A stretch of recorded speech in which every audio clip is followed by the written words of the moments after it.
And ensuring that we have two sides of what we look at in the last area is what we call team roles and profiles.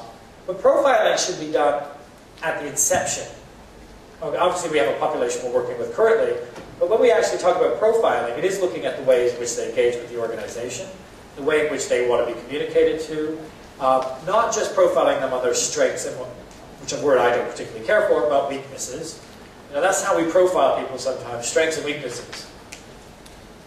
To me, weaknesses doesn't exist. That's my job. My job is to take challenges and make them better, but not ever perceive them as weaknesses. Weaknesses, to me, is where you start from in order to grow. So when we profile our people, it's actually profiling them in the right way, how they want to be engaged with, how they grow, and also what their background is, what their understanding of your value words. If your words in your marketing department are things like professional, elite, integrity, profiling them what their view of that is, in order, because those are the words they're having to bring alive. If the customer wants those words delivered, then your people need to be profiled on what do those words mean to them. If I'm the living brand of an organization, the brand is created, I'm the living view of it, because I'm in the front line. Keeping good on time. Okay, so we've also got a huge amount of research that's come out from areas such as the DTI, we get a lot of research from. Harvard Business Review is one of the most amazing pieces of business research that comes out. But there's a vast amount of research that's coming out that people who are more connected to the brands they represent are healthier, they're happier. When we are happier, we produce better breathing and we produce better oxidized blood. Whenever you feel frustrated, feel what happens in your body. You often clench, and it can cause all kinds of ailments. We do quite a lot of work at call centers as well.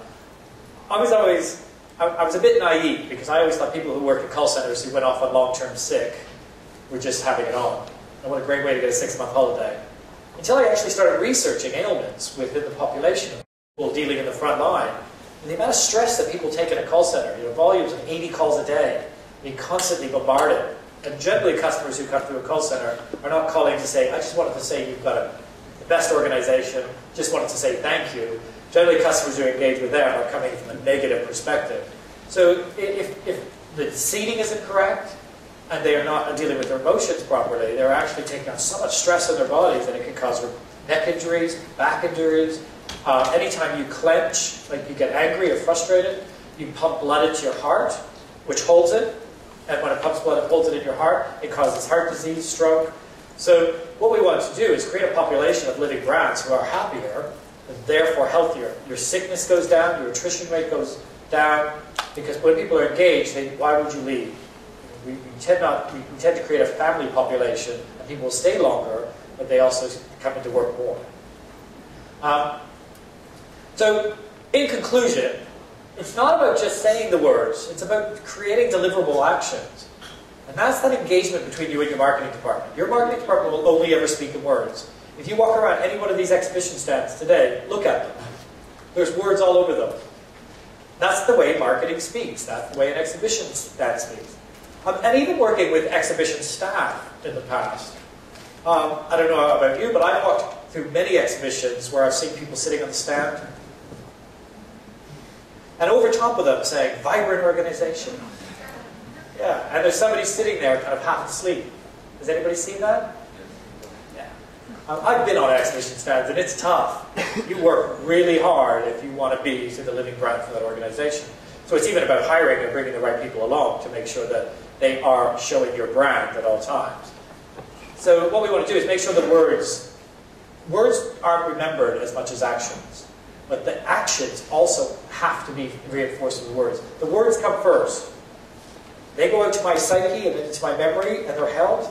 And it's when I don't see the words delivered, unconsciously you'll create dissatisfaction. Because it's what we call brand disalignment. When we engage with, if you've ever walked, say, into a small boutique store, when we go into a small boutique store, we expect individual service.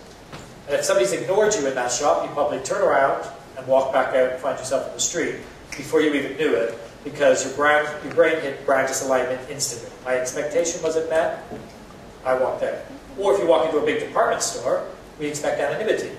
we walk into a big department store so we can go in there and browse. But if you're met at the door with a greeter saying hi, you probably feel a bit freaked out by it. Because everything that we engage with in an organization has an expectation line that's already in place.